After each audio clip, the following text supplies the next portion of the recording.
He brought his bimbo whore to my house for Christmas. And I knew I'd end up in jail or the grave unless I did something drastic to change my life. Hi, my name is Angela Carter. What I'm about to share with you is hands down the most humiliating moment of my life. It was the first Christmas after my divorce, and I can still feel the heat of my face blazing fire truck red, how I felt frozen in my shame. I had spent my entire life manifesting the perfect life for everyone else, but completely ignored myself in the process. I never felt like I had the time or energy for me, even though I'd actively participated in every moment of the creation of my life. I just didn't see myself in it anymore. After my divorce, I spent months and months trying in vain to manifest an abundant life. I bought courses, followed gurus, and read countless books.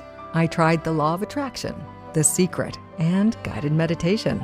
I always ended up right where I started, Nowheresville. I realized that if I was going to actually live the life of my dreams, it was up to me to manifest it. No one else was going to create it for me, and no one was coming to save me. As you'll see, on a whim, I took a journey halfway around the world, desperately trying to end the humiliating pain of manifesting nothing but scarcity in my relationships, in my identity, and in my finances. I'm so glad I pulled the trigger on my worldwide journey of discovery, because I discovered what was blocking a life of abundance wasn't some kind of external force like I thought. What was blocking me was actually inside me, literally stored in my body. But as I'll share in this presentation, I discovered a strange but powerful switch that cleared everything that was blocking my abundance and turned my life around so fast it made my head spin. The journey was painful at the start, but once I discovered this switch, it rocked my world. I've never felt so connected in my relationships. I've never experienced such a deep connection with my source, and I never even knew I could feel so connected to financial abundance. What I've since discovered is this simple switch, and the unlimited abundance it triggers is available to anyone. My humiliating story demonstrates how you too can discover how to rewrite your story into one of unlimited abundance, starting as soon as today. 18 months ago, I was hosting Christmas at my house, not long after my divorce from Tom. He'd been cheating on me for most of our 25-year marriage. Against my better judgment, I invited him over for Christmas for the sake of our 2 adult kids. Our oldest was Jody, a junior in college. Tom Jr. was a freshman. Typical me, I went all out to make it special, as I always did. It was so easy to slip into my role as the engineer of the perfect life for my family. I had mentally prepared myself to be cordial to my philandering husband. That night, my kids had already arrived and had been telling me all about their fall semester at school. That's when the doorbell rang. I knew it was him, so I took a deep breath and mentally put on my big girl pants. But I was not prepared for what came next. I answered the door to my ex-husband standing arm in arm with some Kim Kardashian lookalike who looked young enough to be his daughter. Her boobs were practically bursting out of her low-cut dress. "Merry Christmas," he said, holding out a bottle of wine. I stood there frozen in my humiliation and shame. Then she came in for a hug, saying, "Merry Christmas! You look so beautiful tonight." I turned around in slow motion to see my daughter with her eyes wide and her hand over her mouth. Tom Jr. was looking at her boobs, his eyes lustfully taking her in. In that moment, I knew I had to do something drastic to change my life. All I could say was, "I'm going for a drive." How had my life come to this? This emptiness, this shame, this deep pain at living a life I wanted nothing to do with. Why had I been so successful creating as perfect a life as possible for everyone else, while mine felt so empty, meaningless, and futile? Taking refuge in a Barnes & Noble Starbucks, I started wandering aimlessly around the bookstore, sipping my steaming cup of cheer. Then I found myself in the travel section. I thought I could just get on a plane and just leave. But I knew I needed something more than an escape or a break. I needed a deep reset. I needed to find myself, to like my life, to manifest the life I wanted to live in.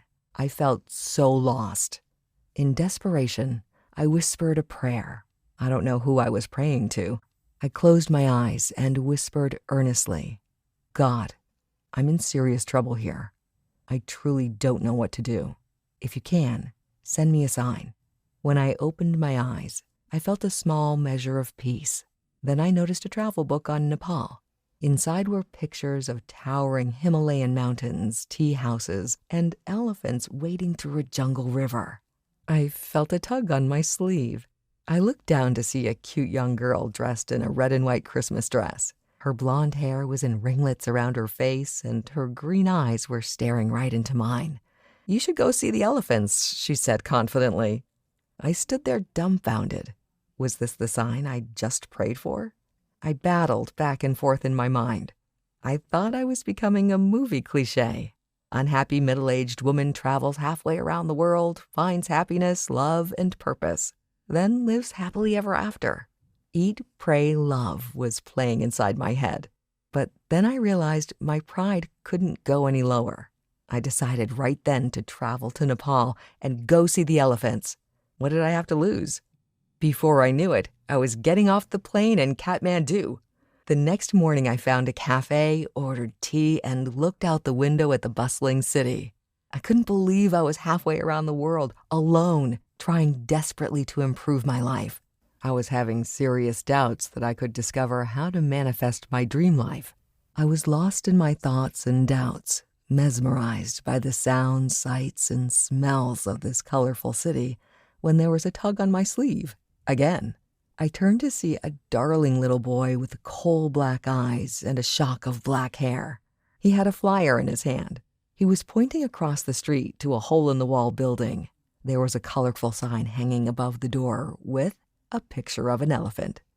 Go see the elephants, the little boy said, a bright smile on his face. I took the brochure from his hands and said, I'm on my way.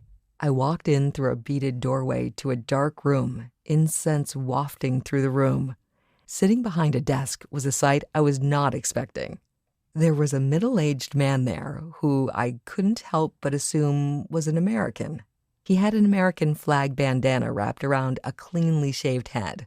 His salt and pepper beard came down to his chest. Good morning, he said with a welcoming smile. His eyes sparkled intelligence, warmth, and kindness.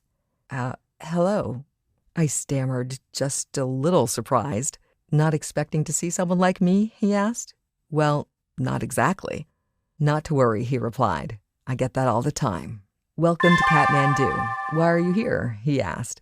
I want to see the elephants, I said. Of course, he said, peering uncomfortably deep into my eyes. But why are you here? At that moment, I knew he wasn't asking about my travel plans. He was asking why I'd traveled halfway around the world, by myself, and why I looked like a lost puppy. In that moment, I relaxed into a realization. I had nothing to lose. My quest for finding myself, for manifesting a life I loved, for escaping my dreary life, had led me here. I'd even asked God for a sign. Then, not once, but twice, a random child had told me to go see the elephants. So, I spilled my guts. I told him everything. It felt so good to get that all off my chest. I felt liberated just telling my story to someone who truly listened. I actually felt a little freer, like my dark story didn't have as much of a hold on me anymore. But as you'll see, I was in for more, much more. Anthony then asked me just 3 questions that so radically changed my life, I hardly recognized the old me anymore. These same questions can transform your life too, helping you manifest a life you only thought was possible in the movies, a life with purpose and personal identity, deeply connected relationships, abundant health, not to mention wealth beyond your wildest dreams. The first question Anthony asked was this: have you heard of trauma stored in your cells of your body? His question took me by surprise. Stored bad memories? Sure, but I'd never heard of trauma stored in the physical body. Anthony went on to tell me about the world's #1 authority on trauma. He's a Dutch researcher named Bessel van der Kolk. His life's